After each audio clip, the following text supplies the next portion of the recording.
Gloria a Dios. Muy bien, familia. Vamos entonces en esta mañana a tratar un tema que hemos venido trayendo en secuencia. Hace 15 días predicamos de Bartimeo, un ciego que no tropieza. Y hoy vamos a ver la segunda parte de esa prédica. Y quisiera que usted me acompañara al libro de Marcos, si es tan amable, capítulo 10. Y vamos a volver a repasar en la escritura lo que corresponde a Bartimeo el ciego. Un personaje bien peculiar, particular. Un hombre que buscó a Dios. Y es que quien busca a Dios termina encontrando a Dios. La Biblia nos habla de Bartimeo como un mendigo al cual no merecía la misericordia de la época, del cual nadie daba un peso. Mendigaba en las calles, pero dejó de mendigar hasta que se encontró con Jesús. La idea, mi hermano querido, es que usted en esta mañana pueda encontrarse con Jesús, quien es el único que puede hacer que usted deje de mendigar en esta vida, quien es el único que puede transformar su corazón. Vamos entonces a leer la historia de Bartimeo el ciego. A la voz de tres. 1, 2 y 3. Entonces vinieron a Jericó, y al salir de Jericó, él y sus discípulos y una gran multitud, Bartimeo el ciego, hijo de Timeo, estaba sentado al camino mendigando. Y oyendo que era Jesús Nazareno, comenzó a dar voces y a decir: Jesús, hijo de David, ten misericordia de mí. Y muchos le reprendían para que callase. Pero él clamaba mucho más: Hijo de David, ten misericordia de mí. Entonces Jesús, deteniéndose, mandó llamarle. Y llamaron al ciego, diciéndole: ten confianza, levántate, te llama. Él entonces, arrojando su capa, se levantó y vino a Jesús. Respondiendo Jesús le dijo: ¿qué quieres que te haga? Y el ciego le dijo: Maestro, que recobre la vista. Y Jesús le dijo: vete, tu fe te ha salvado. Y enseguida recobró la vista y seguía a Jesús en el camino. Le voy a hacer una pregunta antes de que empecemos. Muéstreme su Biblia, por favor. Levante su Biblia. Ahí yo veo esos caballeros, esos sacerdotes de la iglesia trayendo Biblia. Muéstreme dónde está anotando, por favor. Gloria a Dios. Muy bien. Esa es la rutina de una iglesia que necesita crecer en su interior. Amén. Bartimeo, el ciego que no tropieza, segunda parte. Cuando usted se detiene en el capítulo 10 de Marcos, va a encontrar 6 historias. Va a encontrar que Jesús anuncia su muerte. Va a encontrar que Jesús dice: ¿quién es mayor en el reino de los cielos? Usted va a encontrar a Jesús hablando del divorcio. Y por último, encuentra la historia de Bartimeo el ciego. A mí como pastor me llama la atención porque Jesús deja esta historia para hablarle a los demás de las otras historias. Bartimeo, un ciego físicamente. Pero Bartimeo tiene el diseño en ese momento dado por Dios de poder mostrar algo que es más delicado o más peligroso que ser un ciego físico. Y Bartimeo empieza a expresarse de una manera muy especial, señalando a los ciegos espirituales del momento. Ciegos espirituales del momento. Y es que si uno compara la ceguera espiritual con la ceguera física, la ceguera espiritual es mucho más dañina. Esa ceguera espiritual nos impide ver a Dios. Hay ciegos espirituales que se esconden detrás de la religiosidad y creen que son creyentes, pero no lo son. Lejos están de Dios. Jesús empieza a señalar a través de Bartimeo lo que es el peligro de ser un hombre ciego, una mujer ciega espiritualmente. Y es que los ciegos espirituales del tiempo de Jesús eran aquellos que se negaban, escúchelo, se negaban a creer en Jesús. Por más que Jesús les hablaba la verdad, por más que Jesús hacía milagros, señales y prodigios, los ciegos espirituales seguían siendo ciegos. Habían decidido no creer en su corazón acerca de Jesús. Habían decidido no recibirle en su corazón. Quiera Dios que este no sea su caso. Yo sé que hay gente que viene a la iglesia tan preparados para no recibir de Jesús. No quieren aceptarlo porque no quieren ordenar sus caminos. No quieren escuchar verdades que los liberan porque quieren seguir pecando y quieren continuar con una vida sin propósito, cuyo destino final es el caos. Y es tan claro porque el caos lo están viviendo en este mismo momento. Quiera Dios que usted no sea un ciego espiritual, pero Jesús se tomó el momento y el tiempo para describir y para darle un consejo a los ciegos espirituales del momento. Acompáñame por favor a Mateo, sin perder de vista a Marcos. Y mire lo que Jesús piensa acerca de los ciegos espirituales. Los señala como hipócritas. Hipócritas que tienen que hacer algo primero en el interior de su corazón para que puedan abandonar la hipocresía. Y es que claro, si alguien quiere dejar de ser hipócrita, no puede empezar con el exterior. Tiene que empezar con la parte interna de su corazón, reconociendo que ha pecado y que necesita a Dios como Señor y como Salvador. Vaya conmigo a Mateo, capítulo 23, versículo 25 y versículo 26. Y mire cómo Jesús describe a los ciegos del momento. Lea conmigo a la voz de tres. 1, 2 y 3. Ay de vosotros, escribas y fariseos, hipócritas, porque limpiáis lo de afuera del vaso y del plato, pero por dentro estáis llenos de robo y de injusticia. ¿Cómo estaban por dentro? Llenos de robo y llenos de injusticia. Jesús, el Hijo de Dios, el Maestro por excelencia, los llama hipócritas porque limpiaban la parte exterior, buena gente por fuera, discretos por fuera, moralmente buenos por fuera, pero por dentro estaban llenos de robo y de injusticia.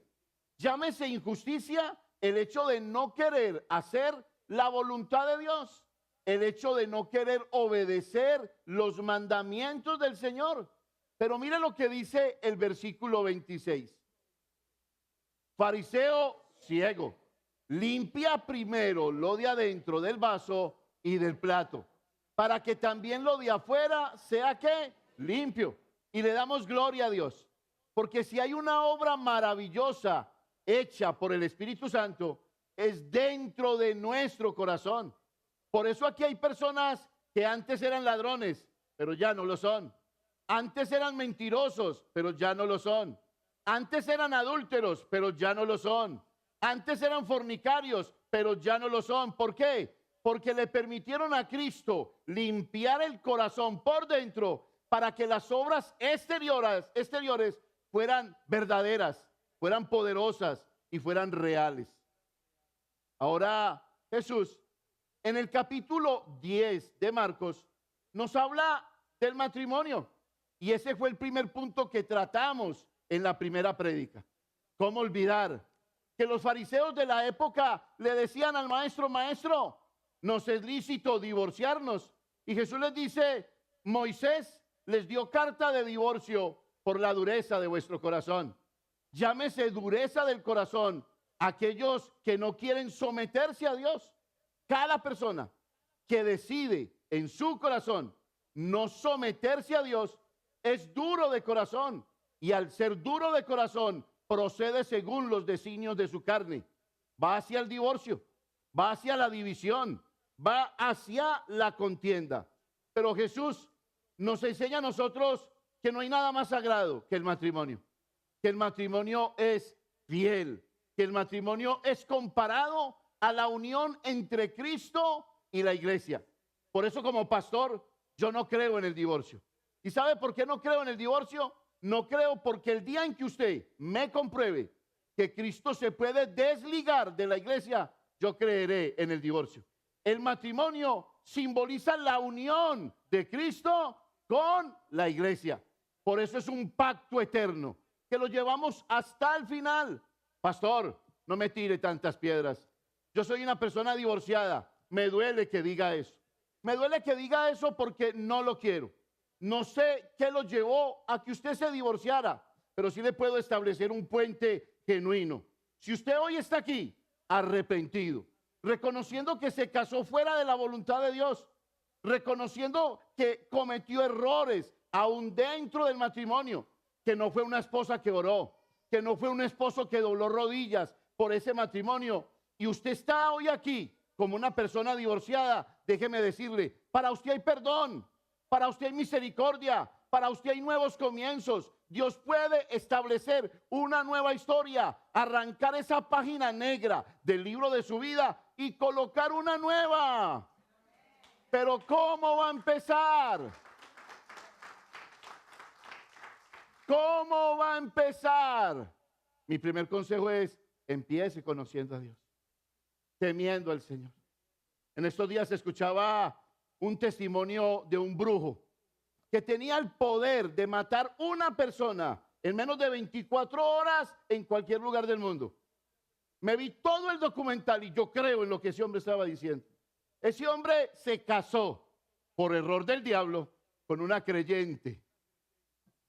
Y esa creyente oraba por él y no lo soltó. 25 años se fue ese hombre lejos de ella. Ese hombre consiguió otras mujeres y esa mujer doblaba rodillas por él. Llegó un día en que ese brujo se encontró con Cristo, con Jesús de Nazaret. Entregó su corazón. Y cuando lo entregó, en la entrevista le preguntaron, ¿qué quiere hacer ahora con su vida? ¿Y sabe qué contestó? Quiero saber cómo está mi primera esposa. Quiero saber dónde está. Y cuando la encontró, esa mujer no había definido todavía su vida y lo estaba esperando dentro del hogar. ¿Qué quiere decir eso? Que hay oraciones poderosas. Que hay personas que más fácil recurren al divorcio porque no quieren orar, porque no quieren clamar, porque no conocen al Dios de la justicia que cualquier otra cosa. ¿Cuál fue el consejo que dimos en la primera prédica? Persevera y no divide.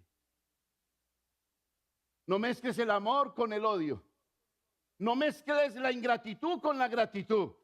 Si tienes un hogar, entonces persevera en él. Añádele cosas buenas al hogar. No dividas el hogar. No sea de aquellos que hoy quieres y mañana no. Si eres de esas personas que eres voluble en el corazón, quiere decir que te falta la autoridad de tener a Cristo como Señor y gobernador de tus sentimientos. ¿Conoces el Evangelio? Permíteme, te lo repito en esta mañana. ¿Qué es el Evangelio? Son las buenas noticias. ¿En qué consisten esas buenas noticias? En que siendo yo pecador, Cristo murió por mis pecados. ¿En qué consisten esas buenas noticias? Que Dios se hizo hombre y que nació en este mundo, creció, murió, resucitó y ahora está a la diestra de Dios Padre. ¿En qué consisten esas buenas noticias? Que Él tomó mi lugar en la cruz del Calvario. ¿Usted lo cree? Pues le voy a decir una cosa. Si usted cree en el Evangelio, que es el que yo le estoy diciendo, si usted se arrepintió de sus pecados, si usted los confesó, si usted se apartó para el Señor, si usted cree en el Evangelio, le voy a decir algo que me llama la atención. El Evangelio solo es creído cuando usted permanece casado. El matrimonio, el Evangelio, solo es creído cuando usted permanece casado. Aquí todo el mundo podrá decir, Pepe es cristiano. El pastor Oscar es cristiano, pero si yo no permanezco dentro de la voluntad de Dios, el cielo tendrá otra expresión. Este no está viviendo el evangelio. Este no ha creído en el evangelio. Este no se ha entregado al Señor. Recuerden, mis hermanos, que el matrimonio es para siempre.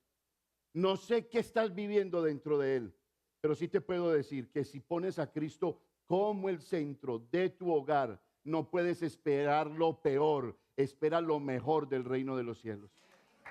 Espera lo mejor. Espera lo mejor. En el capítulo 10 de Marcos, no solamente encontramos ese primer punto, sino que encontramos un segundo punto. Y este es el que vamos a trabajar en esta mañana. Inocencia sin tropiezo. ¿Cuál es el subtítulo? Ah, no, ustedes están desanimados. ¿Cuál es? Y ya lo va a entender por qué. Porque Jesús en el capítulo 10 habló de los niños. Un versículo requete conocido. Dejad a los niños venir a mí y no se lo impidáis. Y ustedes leen que Jesús está narrando, o la Biblia está narrando esta historia, y al mismo tiempo los discípulos están reprendiendo a los padres de los niños que traían los niños a Jesús. Si usted lee, y ya lo vamos a leer, la historia de Bartimeo, nos dice que Bartimeo entre más clamaba, Jesús, hijo de David, lo reprendían para que Jesús no lo escuchara. Tan parecido Bartimeo a los niños que querían ser presentados ante Jesús. Inocencia sin tropiezo. Vaya conmigo a Marcos, capítulo 10. Versículos del 13 al 16. Y luego lo comparamos con Bartimeo el ciego. ¿Cómo se llama la prédica? El ciego que no tropieza. El ciego que nos enseña a perseverar en el matrimonio. Pero el ciego que nos enseña a guardar la inocencia sin tropiezo, sin colocar tropiezo. Vamos a leerlo a la voz de 3. 1, 2 y 3. Y le presentaban niños para que los tocase. Y los discípulos reprendían a los que lo presentaban. 14. Se indignó y les dijo: dejad a los niños venir a mí y no se lo impidáis, porque de los tales es el reino de los cielos. De cierto os digo que el que no reciba el reino de Dios, ¿cómo? Déjalo allí por un momentico, me encanta, porque Jesús era bien especial. ¿Cómo empieza hablando de los niños y enseguida me pone ese trompo a bailar en una uña? ¿Cómo me dice, dejad que los niños vengan a mí? Y enseguida dice, si ustedes no reciben el reino como uno de estos niños, que dice, no entrarán en él. Por eso hay gente que dice, los cristianos están locos. Claro, nosotros ya entramos en el reino. ¿Por qué? Porque quien nos pegaba aquí, le pusimos esta. Quien nos decía a nosotros, venga y lleve esta parte, nosotros le decíamos, venga, lo acompaño con más. Cristianos de raca, mandraca. De cierto os digo que el que no reciba el reino de Dios a Jesús como niño, no entrará en él. Vaya conmigo al 16. Y tomándolo en los brazos, poniéndole las manos sobre ellos, ¿qué hacía? Los bendecía. Vemos un primer escenario. Gente, padres trayendo sus hijos a Jesús para que sus hijos los bendijera. Póngale cuidado. Pero los discípulos decían, no molesten al maestro.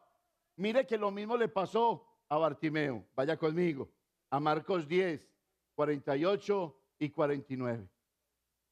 Y muchos le reprendían para que callase, pero él clamaba mucho más: Hijo de David, ten misericordia de mí. 49. Entonces Jesús, deteniéndose, ¿qué hizo?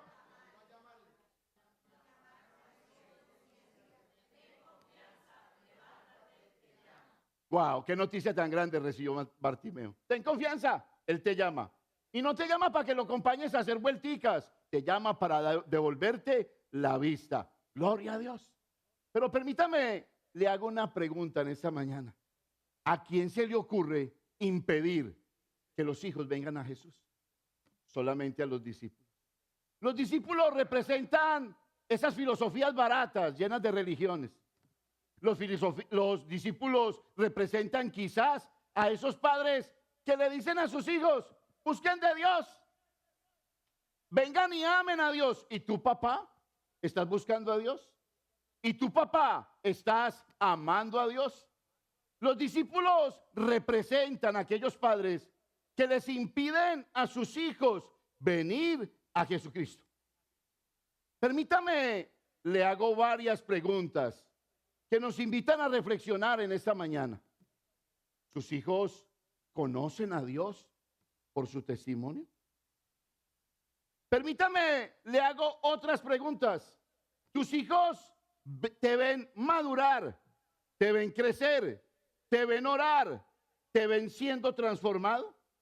¿Tus hijos te ven amando a Jesús y amando sus mandamientos?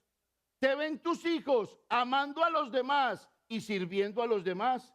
¿Te ven tus hijos preocupados por la salvación de los demás?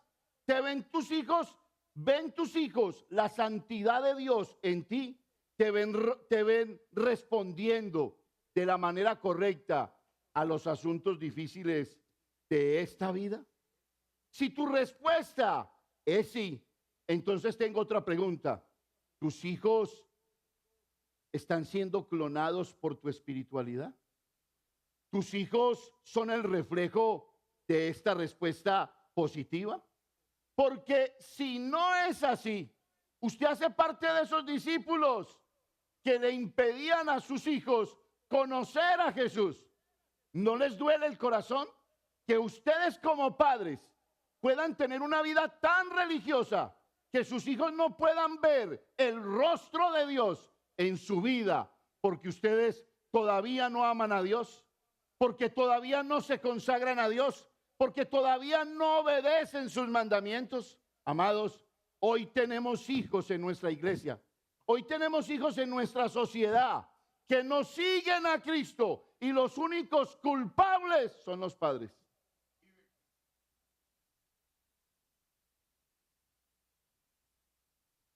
Son los padres. Viéndolos Jesús, ¿qué pasó? Se indignó y les dijo, dejen que los niños vengan a mí y no se lo impidáis. No se lo impidáis. Venga, le pregunto, ¿qué impide que mi hijo siga a Cristo? Se lo voy a dar en cucharaditas en esta mañana. Vaya conmigo a Colosenses, capítulo 3, versículo 21. ¿Qué impide que mi hijo sea un seguidor de Cristo? El mayor deseo que debiera de tener un padre es que sus hijos sigan a Jesús, amen a Jesús, que cambien este mundo, que inviertan en este mundo lo que Jesús invirtió en sus padres y en ellos. Pero mire lo que dice Colosenses. Venga, le hago una pregunta. ¿Cómo se llama la prédica? Muy bien. Inocencia sin... ¿Cuál es el primer punto? Sin tropiezo. Inocencia sin tropiezo. Mire lo que dice Colosenses 1, 2 y 3. Padres, ¿para qué qué? Es que criar hijos es una tarea fenomenal. Criar hijos es un desafío de los padres, pero también es una gran responsabilidad. Hay hijos que traen alegría a la casa. Ah, cómo olvidar los míos cuando iban creciendo. Traían alegrías, pero llegó un día en que ya no trajeron alegría. La responsabilidad de cada papá es creerle a Dios y no ir detrás de los errores de los hijos como para ponerlos en el olvido. La responsabilidad de cada papá es hacer que su hogar todavía continúe siendo un hogar de seguridad, de amor y de comunicación. Hello. Esto es importante. Pablo, inspirado por el Espíritu Santo, escribe esta advertencia: padres, no hagan enojar a sus hijos. Y es que hay palabras y actitudes que desaniman el corazón de nuestros hijos. Hay palabras y actitudes de padres que solamente traen rebelión al corazón de nuestros hijos y les impide conocer a Dios. Dios no nos está llamando a ser perfectos, pero Dios sí nos está llamando a ser sinceros y transparentes. Usted puede ocultar una vida espiritual. Te voy a decir, nuestros hijos son tan especiales que usted puede ocultar su vida espiritual engañosa y perniciosa, y sus hijos, sin verla y sin detectarla, van a tener olfato de su pecado. Y usted va dejando ese olor y ellos van siguiendo su olor y van terminando siendo peores de lo que es usted. ¿Sí? ¿Sí? ¿Cómo provocamos la ira de nuestros hijos? De tal manera que no quieran nada con Cristo. Permítame darle varios consejos en esta mañana. No tenga favoritos en su casa. No sea intencional. ¿Usted no ha pillado que hay veces uno tiene dos hijos y hay uno que le nace bonito? Y uno se enamora de ese bonito. Y hay otro que nace feíto. Y usted presenta con más halagos al bonito que al feíto. Mire, el que va por allá y está a 1 kilómetro, ese es hijo mío. Pero al feíto usted lo ve y por obligación toca presentarlo. No establezca favoritos. No se enamore de lo bello de su hijo para presentárselo a los demás. Que su corazón sea uno delante de ellos dos y delante de su Padre Celestial. No tenga favoritos, porque el favoritismo hace daño en las familias. No sea intencional. Claro, ¿usted no ha tenido 2 hijos? Yo he tenido 2 hijos. Escúcheme, uno le sale piloso, bueno para los negocios, y otro le sale lento. ¿Qué hace el favoritismo? Empieza usted a apoyar al que es más vivaracho. Empieza usted a criticar al que es más lento. No tenga favoritos. Porque si usted tiene favoritos, su hijo se va a dar cuenta y va a empezar a detestarlo a usted y a no querer vivir la justicia del evangelio. ¿Usted está aquí? Segundo consejo, no sea inconstante. Si usted empieza un proyecto en su casa o donde sea, termínelo. Porque algo que no le gusta a sus hijos es su inconstancia. Y más si su inconstancia es espiritual. Un día busca a Dios, al mes vuelve a buscar a Dios. Un día lee la Biblia, al mes vuelve a leer la Biblia y el hijo dice, ¿y este papá de dónde salió? Este es un caramelo escaso. Este busca a Dios cada que rómpase en caso de incendio. No. Si algo puede hacer bien usted, es mostrarle a su hijo que usted es una persona que persevera en proyectos personales, que persevera en su espiritualidad, que persevera buscando el reino de los cielos. Tercer consejo, no sea injusto. No seas injustamente severo. ¿Cómo se le ocurre decirle a usted a un hijo, no fume, y usted fuma? ¿Cómo se le ocurre decirle a usted, hijo, no sea sinvergüenza, y usted es un sinvergüenza? No sea un injusto severo. Y eso es importante. No generes ira. Hay hijos que son criados con una ira. Porque los padres creen que sin ira, creen que sus hijos no lo van a obedecer. Amados, la ira es pecado. Y cada que usted grita a un hijo, lo humilla. Cada que usted levanta su voz y le pone un sobrenombre. Cada que usted mira su personalidad y lo ve diferente a los demás, y usted allí coloca una barrera para no acercarse a él, eso va a estigmatizar su hijo. No use de la ira, porque usted entenderá que él lo obedecerá, pero no para siempre, bajo el término de la ira. Pero también llegará un día en que no obedecerá la justicia de Dios por su ira derramada en el corazón de su hijo. No generes culpa. No cojas a un hijo y le digas, por tu culpa estoy trabajando 16 horas diarias. Por tu culpa yo no tengo mi esposo. No le coloques culpa. El único culpable de tu fracaso y de mi fracaso eres tú y soy yo. Desanimas a tu hijo cuando le colocas culpas que no son de ellos. Mucho cuidado. No sermonear. Si somos buenos para echar cantaleta en do mayor. No sermonees. Más bien haz un clic en su corazón a través de lo que es una conexión directa con él. Como lo hacía Jesús. ¿Ustedes veían a Jesús sermoneando? En la Biblia nunca. Si algo tenía Jesús es que no echaba cantaleta. Pero tomaba una parábola y la enseñaba y la colocaba en el corazón de los hombres y los hombres terminaban así. ¿No has leído el libro de Proverbios? El libro de Proverbios, Salomón le habla a sus hijos con algunas figuras especiales. Hermanos, no sermoneen. Utilicen las parábolas de Jesús. Utilicen las figuras de Salomón para hablarle al corazón de sus hijos. Porque de lo contrario, vamos a desanimarlo. Me colocas Colosenses de nuevo, por favor.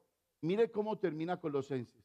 Padres, ¿a quién está hablando? A papá y a mamá. No exasperéis a vuestros hijos, no los hagan enojar. ¿Para que qué?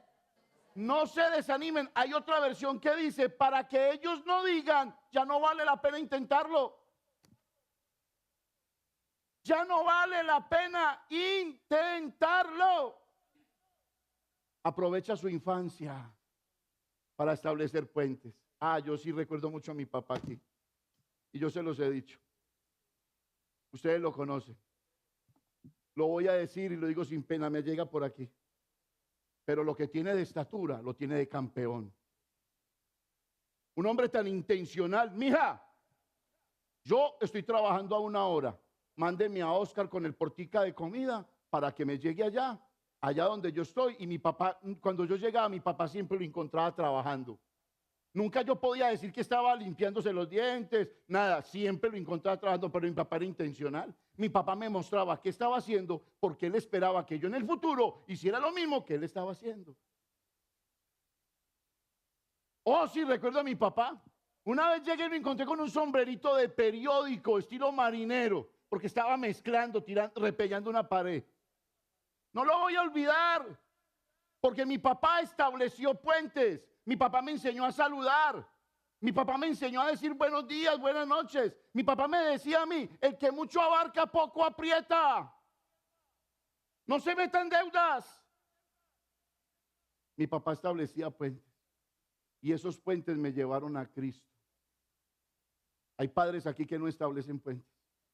Hay padres aquí que no le enseñan a sus hijos a respetar la sociedad. Hay padres aquí que no se sientan y le dicen a sus hijos, hijos, vamos a aprender a saludar, vamos a aprender a despedirnos.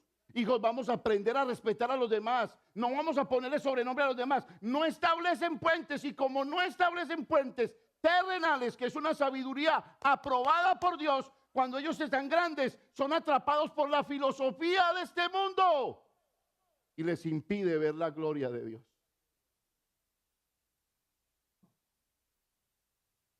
¿Dónde queremos a nuestros hijos? ¿Atrapados por el mundo o atrapados por Cristo? Por Cristo. Pastor, no sabe el dolor de cabeza que me proporcionan mis hijos. Permítame colocarle esta diapositiva. Y yo quiero que la repita conmigo. 1, 2 y 3. No dejes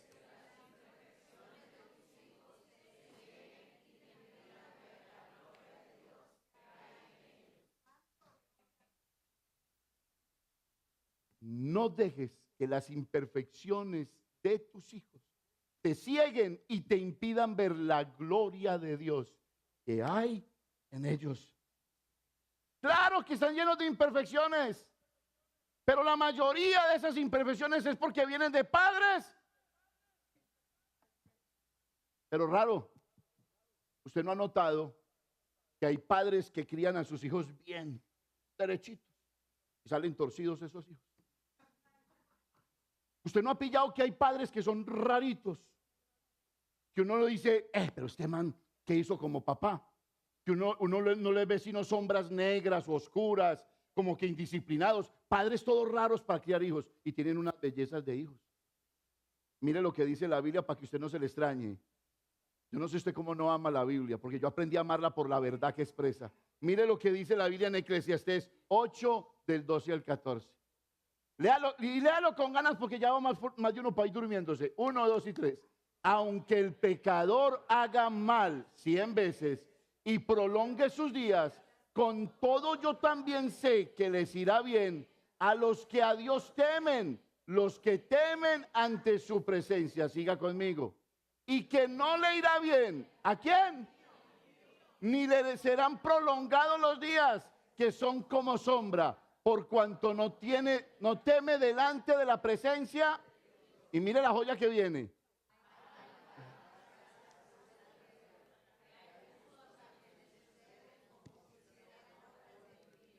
Y hay impíos a quienes acontece como si hicieran obras de justos. Digo que esto también es ¿qué? Raro.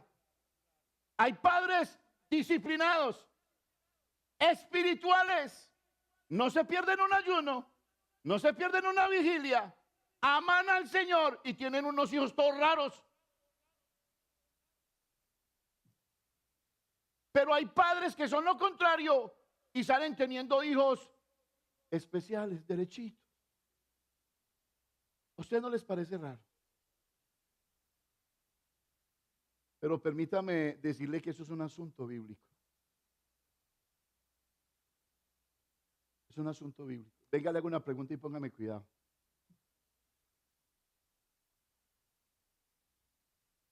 ¿Quién fue mejor padre?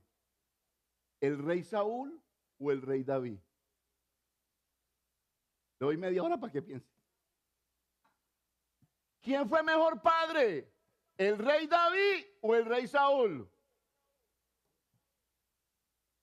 Piense, piense, piense. Fue mejor padre el rey David que el rey Saúl. ¿Quién fue más espiritual? ¿El rey David o el rey Saúl? El rey David. ¿Y quién tuvo mejores hijos? ¿El rey David o el rey Saúl? El rey Saúl. Saúl, siendo un rey malo, incompetente, desconfiado de la voluntad de Dios, tuvo una joya de hijo. Pero David, un hombre conforme al corazón de Dios, tuvo un reguero de hijos malos. ¿Cómo no hablar más de Absalón? Y entonces, mire lo que viene en esta diapositiva que viene aquí, para que usted entienda. 1, 2 y 3. Los mejores hijos crecen bajo la sombra de padres imperfectos. Ah, pastor, usted me está diciendo que sea el peor de los padres. No, no, no. Porque los padres perfectos sin Cristo son los más grandes pecadores. Pero nosotros los cristianos somos padres imperfectos que necesitamos de la perfección de Dios. Y estos padres imperfectos se van a equivocar, pero la gracia de Dios nos va a recoger de nuevo. Yo sé que aquí habemos padres imperfectos. Pero le voy a decir una cosa, también sé que nuestros hijos han crecido bajo esa imperfección, pero la gloria de Dios llegará sobre su vida. Y aquí los veremos, o los veremos sirviéndole al Señor. Gloria a Dios. Sí, imperfectos somos. Eso es un asunto que Jesús nos deja ver con claridad. Dejad a los niños venir a mí y no se lo impidáis. Pero permítame terminar con esta joyita. Ahora, le voy a dar un consejo. De nuevo le hago una réplica. No vaya a decir, pastor, me va a volver un papá malo para que me salgan hijos buenos. No. Si usted es un papá malo, se va a ir para el infierno si no tiene a Cristo. Estamos hablando de padres que su imperfección es ser sinceros con Dios. En su imperfección, en su forma imperfecta de ser, buscan lo mejor delante de Dios. Se equivocan, claro, nos equivocamos, claro, imperfectos somos, pero buscamos siempre la voluntad del Señor. Pero permítame terminar con este detalle. ¿Cómo criar hijos sabios? Venga, le pregunto. ¿Cuántos papás hay aquí? Levánteme la mano. ¿A ustedes les gustaría criar hijos sabios? Bueno, les voy a hacer dar ganas. Sí. Porque para poder responder a esa pregunta, primero quiero presentarles a un hijo malo. Ah, sí. Quiero primero presentarles a aquel que nos va a robar el ánimo y va a traer tristeza. Y permítame empezar de esta manera. Proverbios 10:1. Como usted quiere criar hijos sabios, permítame presentarle uno que no es sabio, para que usted le dé ganas de tener uno sabio. Los proverbios de Salomón. El hijo sabio, ¿qué hace? Pero el hijo necio, ¿qué hace? Entonces, de entrada, la Biblia nos está diciendo, ustedes tienen un tiempo como papá y una ocasión en la infancia de sus hijos para que escojan o la alegría de instruir o la tristeza de no instruir a sus hijos. Quien escoja la alegría de instruir va a tener hijos sabios, pero quien no escoja en el tiempo aceptable el no instruir va a tener hijos que le van a dar dolores de cabeza. Hay un tiempo especial para enseñarle a nuestros hijos. No lo deje pasar por alto. No lo deje pasar por alto. Para que lo entienda, entonces vaya conmigo a Proverbios 28, versículo 24. Y léalo como si estuviera cantando el himno nacional de su país, porque este versículo tiene que pegarnos muy duro. El 1, 2 y 3. El que roba a su padre o a su madre y dice que no es maldad, compañero es del hombre que. No, pero usted leyó sin ganas. Vuelva a leerlo. 1, 2 y 3. El que roba a su padre y a su madre.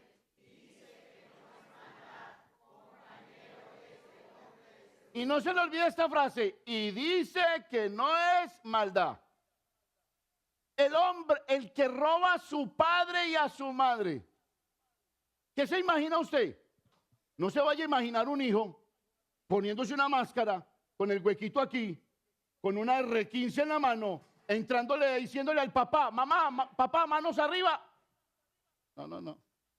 Permítame, le presento un hijo con el cual usted tal vez está viviendo ahora. Y está viviendo con él por culpa suya. Porque usted no lo instruyó en el tiempo verdadero. Y permita a Dios que los papás que tienen niños pequeños hoy puedan quitarse este problema de encima. ¿Qué piensa usted cuando el versículo dice el que roba a su padre y a su madre? No piense en esos hombres armados que entran a devorar o a atracar a sus padres. Piense en estos hijos. ¿Cuántos papás aquí, no me levante la mano, han mandado a sus hijos con un billete de 100, vaya, compre yuca, papa, plátano, 2 libras de carne, y el pelado llega y no trae de vuelta? Se quedó con el cambio. Ay, ¿por qué se quedó con el cambio? Porque papá, usted es mi papá y usted es mi mamá. El que roba a su padre y a su madre y dice que no es maldad. Ah, pero permítame, le presento algo parecido.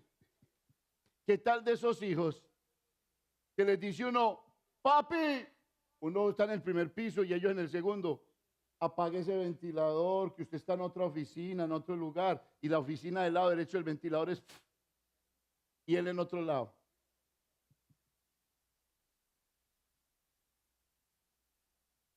¿Qué tal esos hijos que les dice uno, papi, colabóreme con la luz? Mire los servicios de la casa. Tiene un montón de aparatos prendidos. No está utilizando sino uno. Y él con los audífonos, pues. El que roba a su padre o a su madre y dice que no es que. ¿Qué tal aquellos que tienen su lavamanos, su lavaplatos en el baño? Y el lavaplatos es la goterita de agua, pin, pin, pin. Y no le dicen a uno nada. Papá, esa llave está botando agua. Compañeros son del hombre.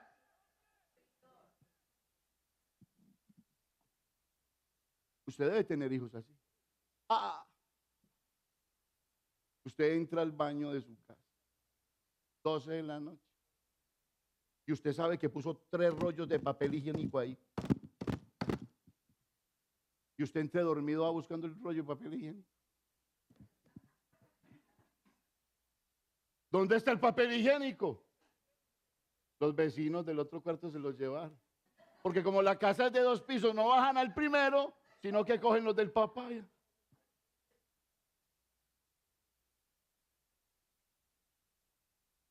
¿A usted no le ha pasado eso? Por aquí debe haber más de un testimonio. Le hago una pregunta, ¿con qué está colaborando ese hijo? Con la ruina de esa casa. Está colaborando con la pobreza de esa casa. Por eso la Biblia dice, compañero es del hombre destruidor. Y venga, ¿usted con qué relaciona la palabra destruidor? Satanás no vino sino para matar, hurtar y destruir.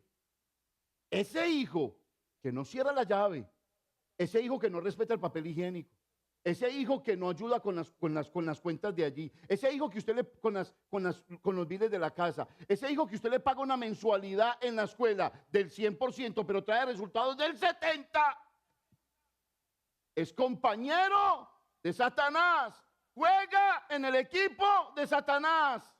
¿Y sabe por qué? Porque usted no lo instruyó.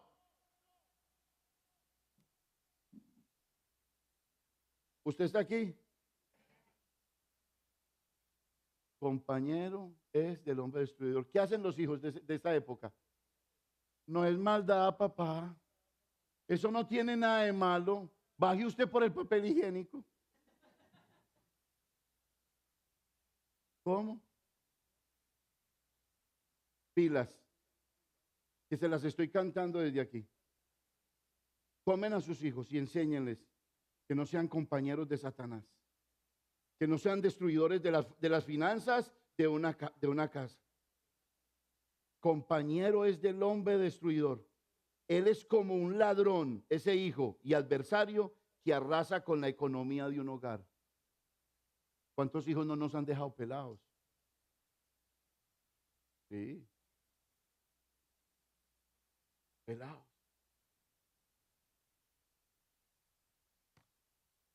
Permítame leer de largo. Proverbios 30, del 11 al 17. Mire las consecuencias de tener un hijo al que no se le dan instrucciones de vida. Hay generación que maldice a su padre y a su madre no bendice. Y mire cómo vienen las consecuencias. Si bien no se han limpiado de su inmundicia, hijos duros de corazón. Versículo 13. Hay generación cuyos ojos son ¿qué? Altivos. Y cuyos párpados están levantados en alto. ¿No ha sentido usted que un hijo lo mira así con soberbia? Que acuña las cejas estando usted en su casa, pagando usted el mortgage. Y no ha sentido que sus hijos lo miran a usted con calibre de 38 largo. Ojalá fuera corto, largo. Y mire lo que dice, mire la altanería de los hijos. Hay generación cuyos dientes son ¿qué? ¿No le ha llegado a contestar un hijo a usted mal? Yo recuerdo a mi papá. Mi papá no pasaba una contestación mala porque nos quitaba los dientecitos de la boca. Pastor, es que estamos en Estados Unidos, vaya con él cuento a misa. No lo golpee, no lo asesine, pero póngalo en serio. Póngalo en su lugar. Yo tengo un hijo que es más grande que yo, Juan Esteban. Y nunca olvido que la última pela que le di. Me deleité en el Señor. Deleítate a sí mismo en el Señor. Pero fue sagrada. Porque una vez se metió con Daniela y respetarla. Y ahí mismo subí al segundo. ¿Usted qué le pasa? ¿Y sabe qué fue lo primero que hizo? Me dijo, papá, hágale. Yo no voy a levantar un dedo contra usted. Claro, que ya le habíamos dado en el corazón. Hay generación cuyos dientes son como espadas, hijos groseros, y sus muelas son cuchillos para devorar a quienes, a los pobres de la tierra, a esos pobres papás que ya, ay, mi hijo, respéteme, ¿cómo? A los pobres de la tierra y a los menesterosos de entre los hombres. Mire lo que sigue. La sanguijera tiene 2 hijos que dicen, dame, dame. ¿No ha tenido usted sanguijera en su casa? Chupen y chupen y chupen. No los hacía nadie.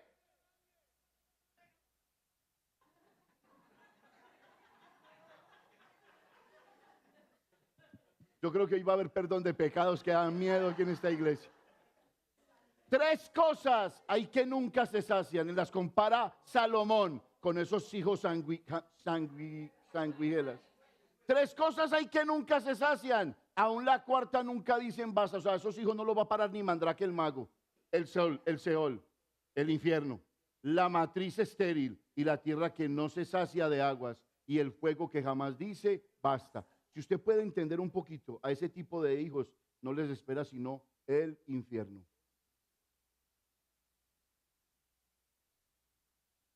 Siga conmigo.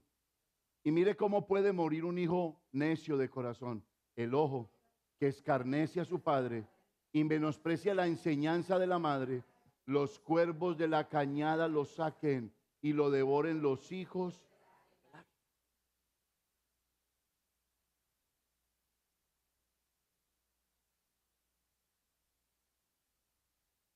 ¿No creen, mis hermanos, que debiéramos de ponernos las pilas y darle instrucciones de vida a nuestros hijos? ¿A dónde vino usted? ¿A Estados Unidos? ¿A qué vino? A tener oportunidades, a tener un barco, un yate, a tener una moto acuática, a tener un montón de cosas. ¿Y sus hijos? ¿Dónde van a quedar sus hijos? Esos hijos le van a quitar todo lo que usted pretenda tener. Si usted no les da instrucciones de vida. Ahora, ¿usted quiere tener hijos sabios? Sí. Para que usted tenga hijos sabios, usted tiene que ser un papá. Si no lo es, no lo va a hacer. Un padre sabio le enseña a ser dirigente a sus hijos. Un padre sabio le enseña a juntarse con personas sabias a sus hijos. Un padre sabio le enseña a aprender de los errores de los demás. Un padre sabio le enseña a sus hijos a aprender de sus propios fracasos. Un padre sabio les enseña a ser generosos. Un padre sabio les enseña a ser disciplinados. Un padre sabio les enseña a tener dominio propio. Les enseña a no perder el tiempo. Les enseña a buscar a Dios. Un padre sabio. Hoy Bartimeo nos enseña a tener un corazón de un hombre arrepentido. Si usted quiere tenerlo como padre, usted puede empezar hoy y decirle al Señor, Señor, yo he cometido estos errores y a mis hijos no los he enseñado de esta manera. Permítame, Dios, en tu sabiduría, corregir esos errores. Y de seguro que podemos estar a tiempo y tendremos hijos para la gloria de su nombre. Amén. Colóquese de pie, mi hermano querido, por favor.